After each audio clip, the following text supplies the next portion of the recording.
Welcome to my latest podcast. My Just a View podcast is exactly that. It's just a view from me, Mike Foster, the entrepreneur's mentor.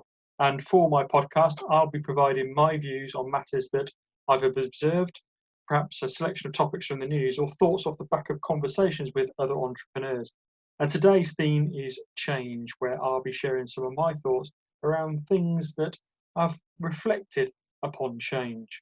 So what will I be covering today? Well, the first topic is a question from one of my listeners that talks about the transitioning between sectors. I'll look at Brexit. I'll be thinking about your thinking and also politics, especially local politics. So first of all, I'd just like to cover the question that I had from one of my listeners, which was they'd be interested to hear my views on transitioning between sectors. It's certainly something that I've done in the past myself as an entrepreneur, and certainly I encourage my clients to think of appropriately, but from a risk-based consideration and with their eyes open. So how would we consider that? Well, first of all, from a research perspective, if we are going to transition between sectors, what is our awareness of that market space that we're moving to? What research do we need to undertake to ensure that our idea doesn't already exist, it is unique, it has a place in the marketplace, and that there is people in that market willing to actually pay for the service or the product you're looking to offer. Linked to that research, what is then going to be truly unique about your product or your service that creates that differentiation for your value proposition? And again, it's with, I guess, market awareness, research with your potential customers to establish what is truly your unique selling point. And also from your research, what is it within your current skill set that you can leverage from your existing sector into that new sector? The second area is then what I consider to be a gap analysis. First of all, that would be your knowledge of that new sector that you're considering moving into. What is your true understanding of that sector? Yes, in part that will come from the research, but to support your credibility, to support your empathy of understanding of the market, is what underlying knowledge do you have of the sector? What experience do you have of the sector that you can bring forward with your product or service? And then also from a gap analysis, what is the gap in your existing skills? What things do you need to develop, train on, for example, educate yourself on, build your knowledge base around, and close that gap as much as you can. And ultimately, if you've done your research and the gap is less, then ultimately you've got more chance. The third area is then the finance element. So what finances do you have to support your transition between the sectors, to either support you personally in terms of your personal reserves, or it's from a business? Have you got some ultimate working capital to kickstart your project into that new sector that you're going to transition to? And the last point I would make here is I truly believe from an entrepreneur's perspective, it's about following your heart, following your gut instinct. We're not always right, but I do believe that the majority of time, our gut feeling is correct. So follow your instinct, follow your heart, but do that in a calculated, risk-considered way.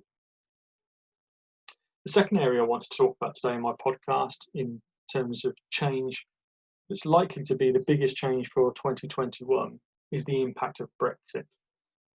Particularly at the moment, it seems to be the elephant in the room that everybody's stopped talking about, because obviously the hotter topic around the pandemic and the lockdown, but it's still there. Hopefully there's still discussions going on, but how is it going to impact our business? What change are we going to see in 2021? So some of the highlights that I'm talking to my clients about is, first of all, the supply chain impact.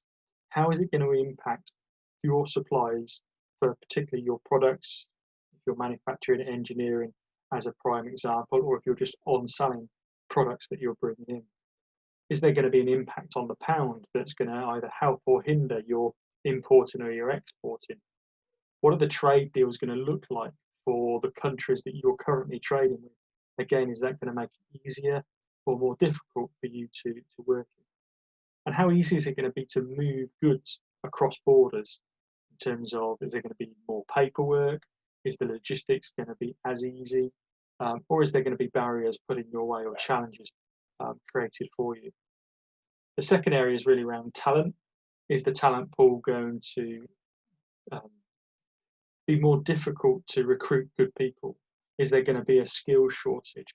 Perhaps especially in some sectors, maybe hospitality would be one that I would certainly see impacted, especially in sectors where we see our European friends undertaking majority of those roles that perhaps are not encouraged in our current schooling system to take forward. So what impact is your talent pool going to have by Brexit?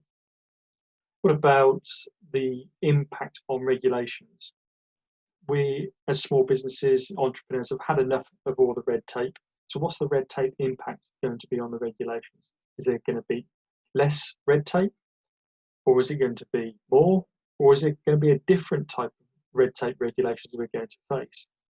We would hope that the UK powers that be will consider the rule changes that we need for the UK regulations to in effect mirror what we have as current, so that there is less disruption as possible for those that are existing running businesses and facing some of those red tape regulations. So the one that certainly springs to mind in the discussion with one of my clients is the data protection regulations, and how is that going to impact in reality, not necessarily the regulation per se, but all the sort of sub-considerations to that.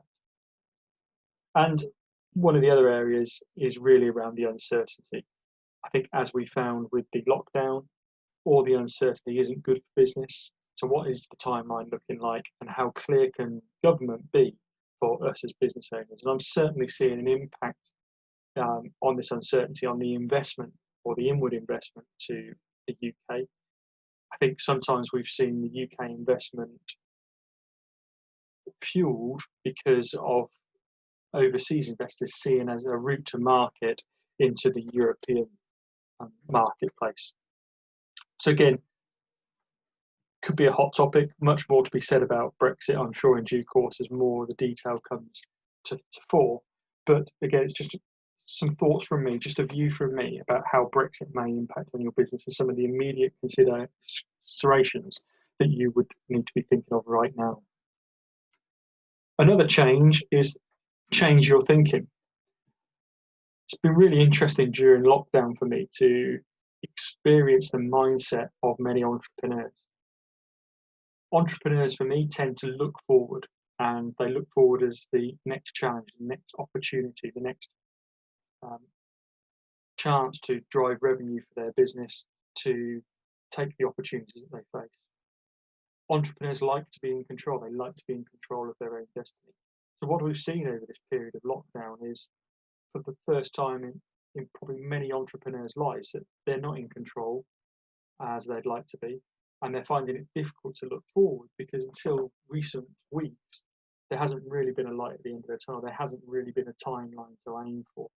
So certainly the pandemic has changed the way that we think, and it's certainly changed the outlook of some people. Now, I talk about the spiral of success, and the spiral of success is really around how our attitude can impact on our behaviours and how our behaviours impact on our activities. And the spiral of success is, if we have a positive outlook, positive behaviours, then we make good activities, whereas that can spiral us forward or spiral us upwards, as I say. If I was then to draw the spiral going the other way, going downwards, then if we're not so positive, that will impact on our behaviour, that will impact on our attitude, obviously, which impacts the behaviour, which then impacts our activities, which then impacts our outcomes and our results.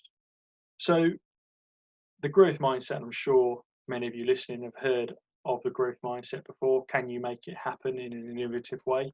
And I do believe innovation and creativity is a massive part of the entrepreneurial mindset.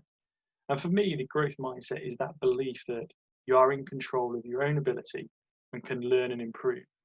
And I do believe that's the key to success. So yes, hard work, effort and persistence, they're all important, but for me, they're not as important as having that underlying belief that you're in control of your own destiny. And that, like I say, then fuels that entrepreneurial spirit of looking forward, not necessarily worrying where we are now, but looking forward to the future and maximising the opportunities that we have in front of us. And the fourth and last area I want to talk about today and give a view is my disappointment with politics. Many years ago, I was a local representative of the board of the Citizens Advice Bureau, and we were being removed from a building that we shared with the local council, the town council. And I, with another trustee, was asked to attend a few council meetings. And it was eye-opening. Actually, it was jaw-dropping that how many votes were made by the colour of representation. And in the local town council at the time, there was one more blue party member than there was red party member. So whenever anything went to a vote, it was likely, because of the way the voting was controlled, that the blues were going to win that vote. And what I observed was people representing their constituency, but looking to the leader of their party to give the indication to the way that they should vote. So if they sat on their hands, none of that colour voted. If the leader of the council started to raise their hands, all the other hands went up with enthusiasm. And I'm not convinced that is representative of the constituency that member of the council is representing. Yes, in a small area like a town council, you may argue that there is a lot of consistency between different areas and different zones, if you like. But when we take that then to a district level, or even further into a national level, when people are voting by colour because of the leader's desire, the leader's control, the leader's influence, I think it's really disappointing, because as individuals we vote for what we believe is right for the representation of our area. And if that person then that we voted in is not seen to be voting for the local opinion, and we've seen that locally with many different planning considerations, for example, whereby a local person has voted with the decision of the colour of their party rather than the local opinion, and how that's then impacted on the result.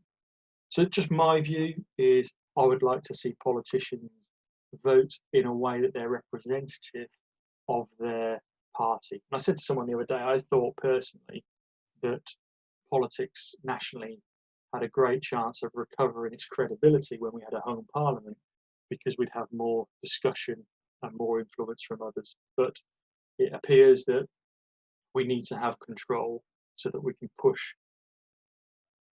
and influence legislation and ideas and things that individuals are passionate about through the different ways of bringing elements to rule.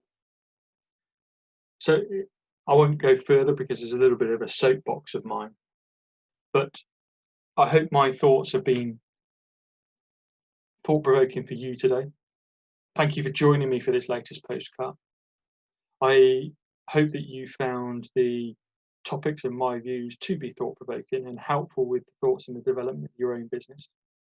If you do have a question that you'd like me to consider in future editions of my Just a View podcast, then please do drop me a line, make a comment in the posts, and I look forward to sharing further views with you next time in my next podcast, Just a View.